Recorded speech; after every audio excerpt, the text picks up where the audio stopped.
to hear something from your own experience and share it with us, that's very valuable. So let's start off with kind of an outside perspective of the Hacienda. Yeah, we all need to know about it. I hope Google gets it fixed here. There are two famous pink hotels, you know, around here. And one is the Don Cesar at St. Pete Beach. The other is the Vinoy in downtown St. Pete. Very big, beautiful place. But did you know there's another pink hotel that could well become famous again? We're talking about a grand hotel in Newport Richey that was built in 1927. So let's go inside with Fox 13's Lloyd Sowers.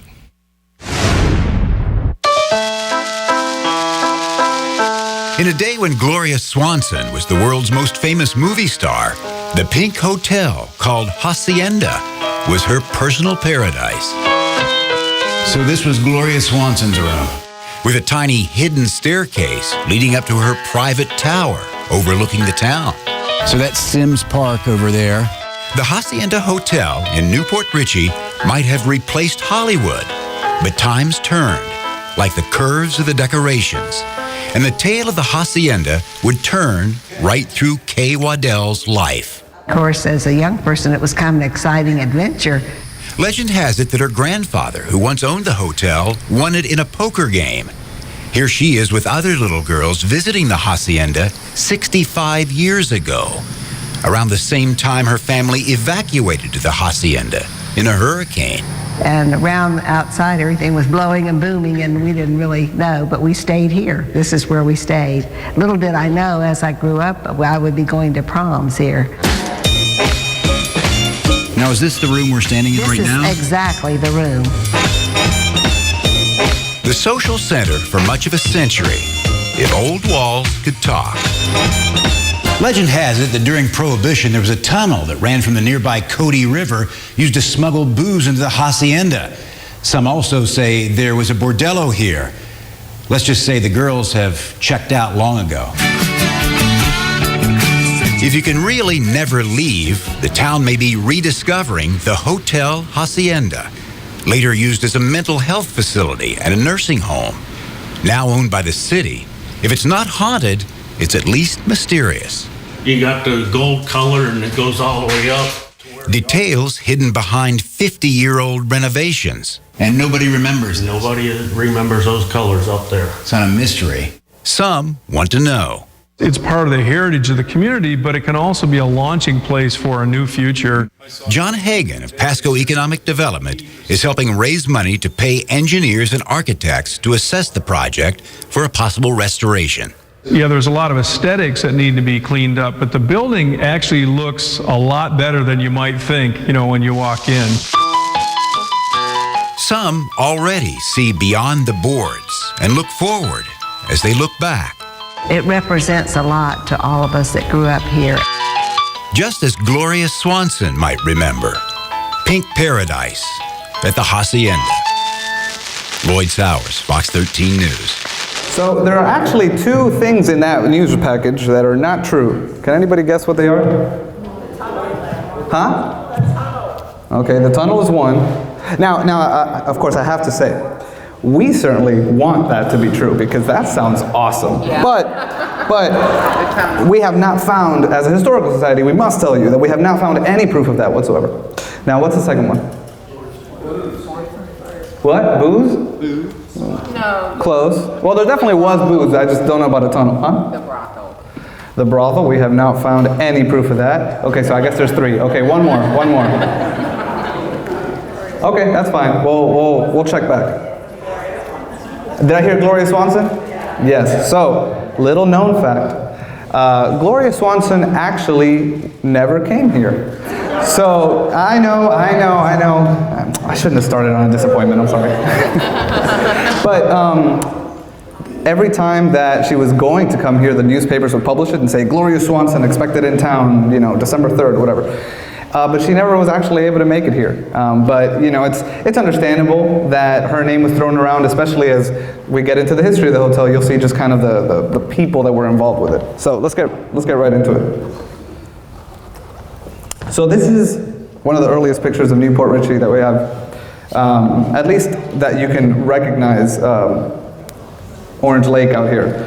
So I mean, suffice it to say that it's very, very different, right? So, of course, this is Orange Lake, which is right over there.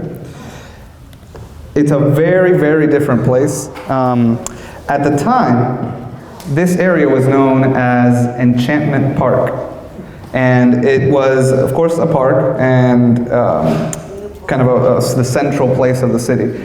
And it was, the area around the lake was used for a variety of purposes. At one point it was a racetrack.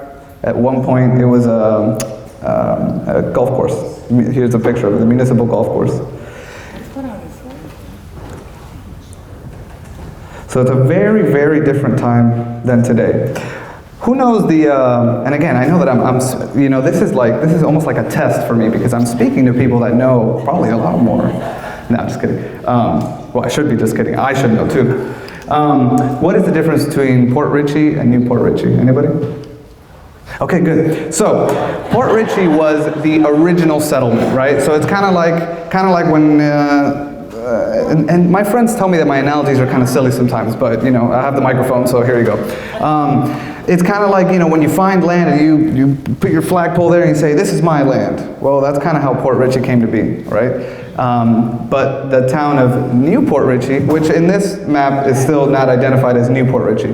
New Port Richey was actually a planned community, right? So here's a plat map that shows a design for the city, right? So that's the difference between a place that kind of just grows because people get there and they, you know, place their homes and businesses spring up as needed. That's the difference between that and an organized city where it's drawn out first and the streets are laid out.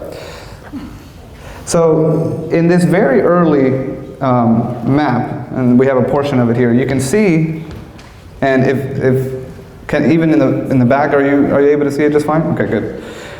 You can see that Orange Lake is here, right? Enchantment Park is over here. For anybody that's never seen a plat map, of course, you have the streets, which actually this one doesn't have the street names on it.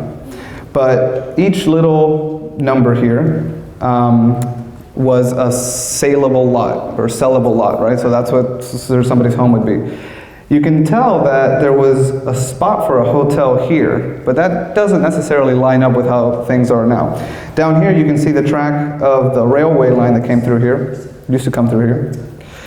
Our story kind of really takes off with George Sims. So George Sims was a real estate promoter that lived up north. And like many northerners in the 1910s, 1920s, he kind of became, maybe obsessed is too strong of a word, but he definitely became enamored with the idea of moving to Florida, living in Florida, and developing Florida, right? I was just speaking about it with somebody here. You know, you figure if you're a very wealthy northerner, you're probably tired of the winter, right? So it's like, if you can live anywhere, go where the sun shines, right? And he was kind of a high society guy, and he was friends with a lot of wealthy people. The Hacienda was not the first hotel in New Port Richey. Here's a picture of the Sass Hotel, which was right in front of Orange Lake. And here is an advertisement for how much it cost. Just $250 a day. Wow. You know, when I was But you have running water. And running water, that's right, electric light and running water. Now see, we human beings are never satisfied. Look at that, we had electric light and running water, we still want more. Now if the hotel doesn't have Wi-Fi, it's like, why would anybody go there, right? So, and it was a modern hotel, right? So it was not the first hotel. Here we start to see a few changes to what's going on here. We see that the street names are added now. And it's a little bit cut off, but if you can tell towards the left here, I'll point it over here. So you can see here, here's the park still, but now these lots over here by Riverside Place, this is like where Ottaway's ice cream parlor is, and this is where the Hacienda is now. At the time, they were lots to be sold, but the same year, it was decided that the city wanted that spot for a hotel. Now, like I said, George Sims was a real estate promoter, right? So his main goal was to promote people, or promote the city of New Port Richey and get people to come over here and buy land and develop their properties and their homes and their lives here.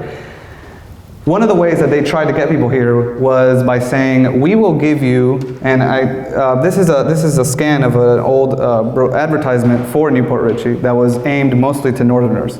So I don't remember the exact figure, but we will give you a certain number of acres of land for free, so long as you pay your share of building the infrastructure to your property. So that means the road, the sewer, and the electricity, right? So it's kind of an interesting way of making, of building that which is difficult for any one person or any one company to afford, right? The electric and the light and the sewer for a whole city, by attracting people with a good deal, right? Because people want land, right?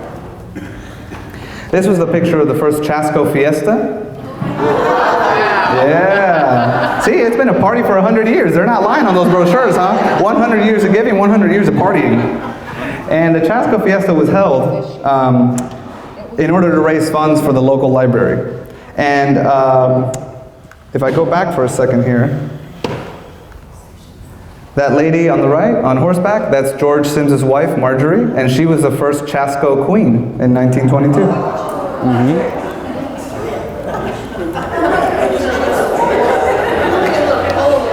Here's some more pictures of the park, and you can tell the guard lines up for the racetrack use of it. So where do we stand? At this point, Newport Richey is booming, right? We've got George Sims and his people and others just kind of wanting this place to grow. They're building stuff left and right. They're trying to get people over here. In comes somebody very special, and let's see if you know who it is. I'm going to play you a little clip here.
No? Okay, so that was Thomas Maine, and you might recognize him from the plaque that's outside the Richey Suncoast Theater. So this guy was a silent film actor, a friend of George Sims, and a huge deal back in the day. I mean, we're talking like this was like the Tom Cruise, Brad Pitt, insert other very good-looking male famous actor name here.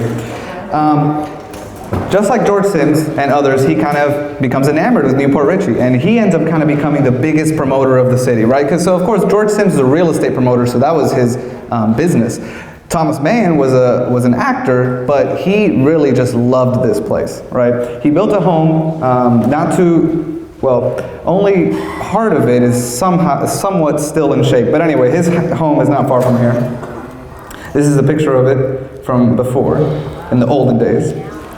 So he commissioned he commissioned an architect to build the Richey Suncoast Theater, right? Again, being an actor, his thing is movies. He wants a top-of-the-line, state-of-the-art picture house here. Now, this was not the first theater in Newport Richey. That was, I believe, the Palms Theater. I don't have a picture of it here, but they would show movies, I believe, on Wednesdays and Saturdays.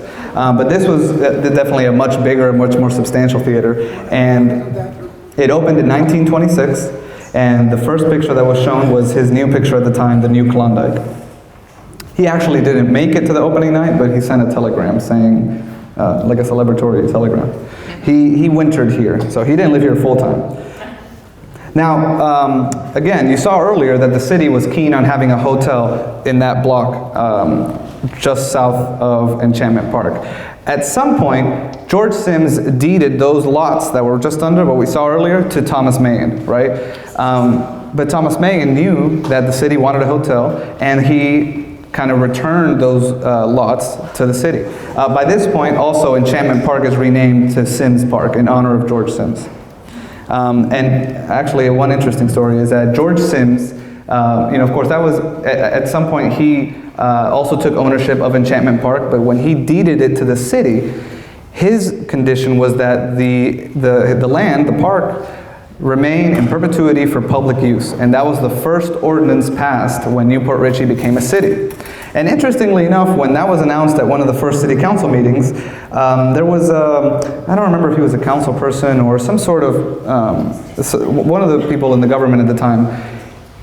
There were a lot of people that were upset with what George Sims did when he deeded all that land to the city. Because again, people wanted to develop as much land as possible. So when George Sims just gives away all this land that we're sitting on now, there were a lot of people that were upset. And there was a council member or a council person or someone in the government that was upset by people being upset. And he stormed out and left the city council meeting, resigned his post, saying that he didn't feel comfortable being in the administration of a city with people that would be so offended or so upset about somebody donating such a large piece of land for the use of the public, right? He was kind of, in a way, disgusted by the way that people reacted. But that remained as Ordinance 1, and that's why Sims Park is open to the public in perpetuity. So at this point, there's a group started that starts raising funds for the hotel. The same person that designed the Mahan Theater, which was later renamed the Suncoast Theater, is commissioned to design the Hacienda. At first it was going to be called the Community Hotel, but later on it was decided that it was going to be the Hacienda. It was also decided that it was going to be in a Spanish Mediterranean style. By 1927, the hotel was initially built in just 1 year. Wow. Now, of course, there's a big difference in building codes. Things that you have to do between 1927 and today. So, and it's also, what I hear anyway, is that it's much easier to tear something down and build something new than to restore something. But we'll get into that as we get into the more modern times. But the Hacienda opened on Saturday, February 5th. Hello? Testing? Did I lose? Oh, maybe? Testing. Okay. Okay, I gotta tell myself stop playing with it. Stop it. Okay, so the Hacienda opened on Saturday, February 5th. Ed Wynn, which was a famous comedian at the time, he was the master of ceremonies, and he said that he was so pleased at being in the most beautiful city imaginable when the hotel opened. This is the only picture of the interior of the Hacienda that we have, at least, of its original configuration. So this was in 1927. And as we get closer to the modern time and you take a look at how it's been remodeled now, you'll see that a lot of effort went into preserving it as it was before. This is a picture of Thomas Mahan talking to citizens in Sims Park. Again, this guy was like Mr. Newport Richey at the time. This is kind of a picture of a variety of people that all knew each other and that were high in society. So right in the middle, between the lady with the kind of like short skirt and the beads on her, that's the two ladies there, that's Gene Sarazen. So he was a world famous golfer who actually developed the sandwich. Anybody familiar with golf here? Yeah. Okay, I figured. He actually developed the sand wedge here in Newport Richey at a garage on Grand Boulevard. And he also had a home here and he was also commissioned to design and run the Jasmine Point Golf Course. So this was about northwest of here, just about a mile or so up the road. There is a big list of people that stayed out the Hacienda, and yes, unfortunately, Gloria Swanson was not one of them. How many kind of like film buffs do we have here, like silent film buffs? Can anybody name any of the people on the screen? Huh? Claire, yes, yep. Any others? Lillian Gish. That's right, Lillian Gish. Clarence Darrow is up on the top left. So this, this place again became kind of a who's who of people that stayed here at the Hacienda. This is a picture of Gene Sarazen and Thomas Mangan on the golf course. This is actually a picture of Gene Sarazen's home, which I wasn't playing it with this time, I promise. You know what? Can you guys hear me without the microphone? Yeah. Okay, all right. Easier, right? Is that a yes? Yeah. Okay. Just don't eat. Okay. This is a picture of Gene Sarazen's home, which is located just up the road here. It still exists. It's 2015.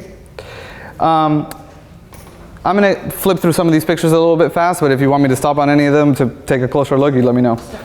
Yep. So the Hacienda opens in 1927, and it has a lot of success as a hotel. But what you have to keep in mind is that in 1929, the stock market crashes, right? And this becomes kind of a... Okay. This becomes kind of a worldwide phenomenon, right? The Great Depression begins in the United States, and that marked the end of the Florida land boom. So Newport Richey was a place that was being developed, but it was not the only place in Florida that was ripe for development. Wait, should I use it or no? No? Okay, all right. The public says no. No. Okay. So Newport Richey was not the only place that was, ripe for development. There's a lot of places in Florida that were being developed, right? But when the land boom ends in 1929 because of the stock market crash and the beginning of the Great Depression, some places kind of, still stay on track, and other places not so much. Newport Richey, unfortunately, was one of those places where, things did kind of slow down significantly because of that. But initially, the hotel does stay afloat during the Depression. I put these two pictures together because it's interesting how these postcards were created. You can see how much more saturated it is here. Well, of course, the other picture is black and white, but I'm just saying it just, even just some of the drawings and stuff, or some of the ways that things are drawn on here. So we'll kind of walk through the hotel in the various decades. The first time that the hotel was sold was, I believe, in the 1930s was the first time that it was sold. In the 1940s, if anybody's familiar with the Florida College in Temple Terrace? No? Okay. So it's I believe it's a Catholic university, and at first, the founder of that college bought the Hacienda because he thought he was going to have the college here. But he later on, history's alive, one of the pictures fell. Okay. So he initially purchased the hotel for that purpose, but that didn't pan out. So the hotel was sold again several times. Here are just some really cool pictures of it through the years. You gotta love the cars from this era. Yeah. And the most interesting thing is that I'm sure people at the time thought of their cars the same way we think of our cars now. It's just like, yeah, it's a car, whatever, right? Advertisements continue for the Hacienda. I really love these old postcards. They're really pretty looking. Oop, went too fast. I find this postcard really interesting because it's a very romanticized postcard. If you can look really closely, there are no mountains near here, and those are mountains back there. But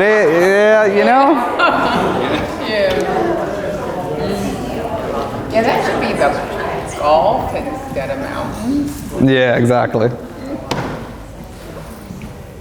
Some of these pictures, so some of these are definitely like weddings and proms that were held here. There might be some pictures here interspersed with Chasco Fiesta. Events were always held at the hotel for Chasco.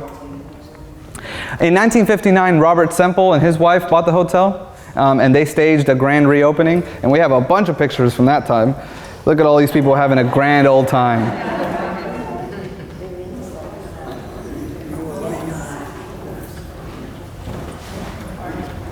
Got music, you got bar. Oops. Go back a little bit, yep. By the way, if you recognize yourself in any of these pictures, or, well, anybody you know. In 1968, there was a fire at the Hacienda, and it damaged about, they estimated that the damage was to about 10 or 15% of the hotel. Now at this time, it's understood that a gentleman named Des Little held controlling stock of the Hacienda Hotel. Oh, what's going on here? Do we have somebody by that last name here? Oh, really? Can you raise your hand? Yes, we have some of the Little family here, but we're not going to put them on the spot. That's not nice. Okay, so Des Little was a resident here, and he owned a very successful paving company. Little Road is named after him. Oh, did you own it? Did I get that wrong? They're going to correct me. Okay, gotcha. And it's rumored, and I'm not 100% sure, but it's rumored that Mr. Little at some point won the deed to the hotel in a poker game. And we'll see that immortalized in a piece of artwork later on. Here's the hotel in the 1970s. In 1974, the 50th anniversary of the incorporation of Newport Richey was celebrated at the hotel, and they actually prepared a menu that was identical to what was served when the Hacienda opened. And I believe it was turkey, corn, stuff like that.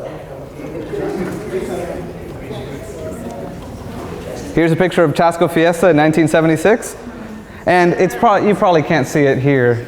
It's a little too small, maybe for those in the back, but over here, it was advertised as the Hacienda Motor Hotel. Yeah. Now there were a lot of musical acts that came to the Hacienda, and Guy Lombardo performed on a New Year's Eve there, and Tiny Tim, which I had never heard of Tiny Tim or Guy Lombardo, but I mean, maybe that's just me, I don't know. But that's okay, because we can listen to some of their music. Let's see. Whoop, wrong way.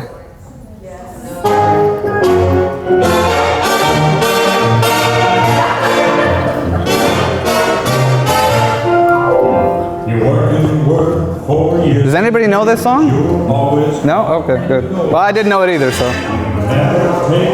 Now, the next one is a clip recorded at the Hacienda, I imagine in one of the guest rooms, featuring Tiny Tim. Check this out. Good afternoon.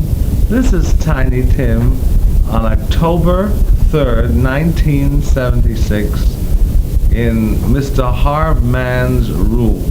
Mr. Harvman, who really plays so nice, and it's a pleasure knowing that wonderful person. I really mean it. It's a pleasure recording on Mr. Mann's phonograph cassette recorder. This is his Panasonic condenser cassette recorder. We are recording also on a brand of cassette which I don't know. At this particular time, which is about 20 minutes to 6 o'clock, I'm going to do a few recorded lost numbers in a voice I rarely use. Okay, and this is not at the Hacienda, but here's a sampling of Mr. Tiny Tim's music. Whatever he did to this song. Oh, tiptoe through the window, by the window, that is where I'll be. Come tiptoe through the tulips with me. So up to this point, the hotel has been operating continuously as a hotel for 60 years. But in 1986, oh, before I get there, this is a picture of, this is special to us, this is the founding of the West Pasco Historical Society that took place at the Hacienda Hotel. Some more pictures from the 80s. In 1986, it was sold to Gulf Coast Family Services, and I hope I got that name right. And they were going to operate the hotel as an assisted living facility.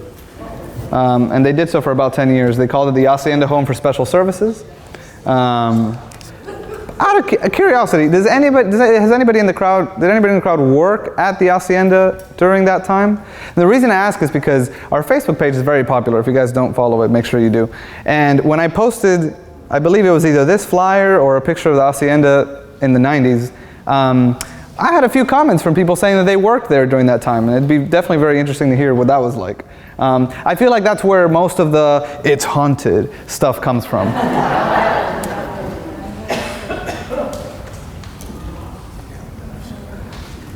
So this is the artwork that I was talking about. If you can see towards the about middle left there's Mr. Des Little with his hat. And again, I know it's a little bit hard to see on this TV screen, but right here is supposed to be the deed to the hotel. And has anybody seen this? Seen where this is? So this is right outside Kazoo's, did I say that right? Next to Bourbon on Mains. This is a mural. It's really nice. So now we kind of get into the more recent history of the hotel. So in 2003, the city of Newport Richey decided to purchase the hotel. Gulf Coast Jewish Family Services was, I believe they vacated the property by 2006, and it became the intent of the city to, of course, hold on to the hotel because in 1996 it had been added to the National Register of Historic Places, and they wanted to see it run as a hotel again. They went through two or three individuals or companies who signed on for that duty, and they entered into a lease agreement with the city to renovate the hotel and operate it as such, but they both fell through on their commitments. During this time, you can just kind of take a look at how things changed inside the hotel. In 2013, I'm going to show you a video here. There was a community cleanup of the Hacienda Hotel. Thanks for coming out to the Hacienda today. Here we are down at the Hacienda Hotel again in downtown Newport Richey for our second cleanup day. Our first cleanup day was about a month ago. We had over 400 people attend. This one was a little bit more controlled. We had approximately 100 people here today. We've done a lot of painting. We've done installation of the irrigation system so that we can get some grass planted in here, beautify the property, make it look a lot better than it has ever looked in its history.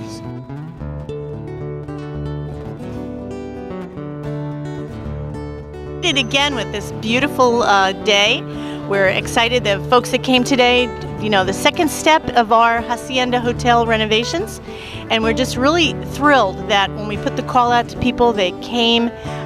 You know, their sweat equity, it's like their signature on this little building, and we're just very delighted that folks came. Whatever talent and skill, we had folks helping, you know, manage wood, keeping track of the screws that we were taking off the building to put back on. You know, everybody that came today did something, and it's a part of the process of getting this job done. I think it's really cool because I remember being young and like going to Sims Park next door, and everyone always sees this huge building and it's empty and no one knows what it is, and I remember hearing stories about it's haunted or there's ghosts and everything, and now I'm finally helping with it and renovating it, and I think it's really cool to be able to see inside and something that's part of our community that I've seen ever since I was little. So the hotel was ultimately purchased by Mr. Jim Gunderson, who is the current owner of the Hacienda Hotel, and he and his team over the past 2 or 3 years have done an outstanding job, which you will all get to see very soon when the hotel opens in just about 3 weeks, of renovating the hotel and really keeping it in the spirit of how it used to be, you know, prioritizing the conservation of history as well as kind of updating it for our modern expectations, right? I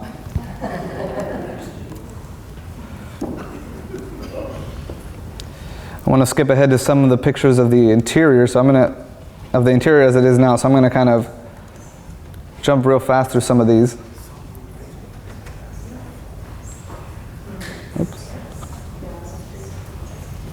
The main entrance of the hotel, for those of you that don't know, was always actually supposed to be the entrance on what is now Bank Street, instead of the where the parking lot is.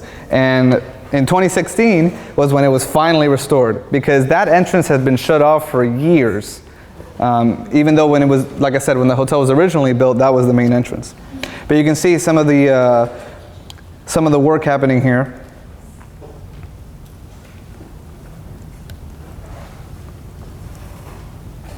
The Friends of the Hacienda, of the historic Hacienda in Newport Richey, is a nonprofit organization that has been instrumental in collecting funds for the renovation of the hotel. They've done tours. They're actually having a gala soon at the hotel.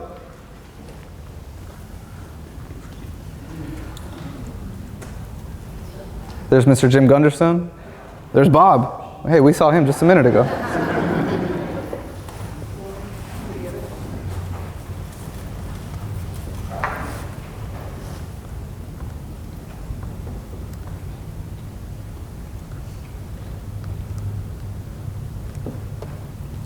So the most amazing thing when you really think about it is when it comes to the history of the hotel and of the city, the people that moved here and decided to build homes here, have lives here, build businesses, and have several generations of their family here, they really came to a place that was very, very different from where they lived, right? The north is, places like New York and Michigan and so on, where the places that they came from, they were already kind of built up, right? So you have to really appreciate the pioneer spirit and kind of the bravery they had in moving to somewhere and, trading their snowplows for mosquito traps, and you know what I mean? And, well, I don't know if bug spray existed back then, but and the fact that we're able to hold on to the history by renovating a building like this instead of seeing it just razed down and replaced with another, as nice as modern hotels are, they don't have the spirit and the significance that a place like this does, right? I want to show you one last clip here. All this week we've been discovering hidden gems around Tampa Bay, and you may not think of this next place as one of the original pink hotels our area is famous for, but it has hosted its fair share of celebrities. So it was considered one of the Gulf Coast pink hotels, which was obviously the Vinoy, the Don Cesar, and believe it or not, little old Hacienda here in Newport Richey. It's a 1927 vintage hotel. It took less than a year to build. Originally had 45 rooms, a restaurant and lobby area and things of that sort. Very, very typical sort of at the day. By the time it's all said and done, we will probably have replaced, 75 to 85% of the entire internal structure. That means every board, every piece of everything. It will be themed in such a way that hopefully people will find it to be pretty authentic. When you walk in, by and large, this is what it would have felt like in 1927. A lot of people don't realize this, but at the time there was quite a cache of celebrities that were beginning to call Newport Richey their home. A few started, and then they told their friends, and before you know it, more and more people were coming to this area. There's a great picture of Gene Saracen, his wife, and some friends, enjoying the hotel, because Gene Saracen lived a couple of blocks from here, and he spent a lot of time at the hotel. Silent movie stars, Thomas Meehan and the Gloria Swansons and Ed Wynn, who dedicated the opening of the hotel. People that are older would certainly know those names, or if they're old movie buffs. A younger generation may not, but maybe the hotel will help and the community will help to sort of introduce or reintroduce a younger audience to some of those folks that were involved in this part of the state at a particular time. Certainly in its day, it served the community quite well. It hosted not only visitors from out of the area, out of the state, but it also served to create a lot of special memories for people that lived here in the community. So I think old hotels in smaller communities in particular played and will continue to play a big role. I think seeing these kinds of things be preserved is important. I want to thank you all very, very, very much for coming to our presentation about the hotel, and I want to open it up to questions if anybody has any. Thank you.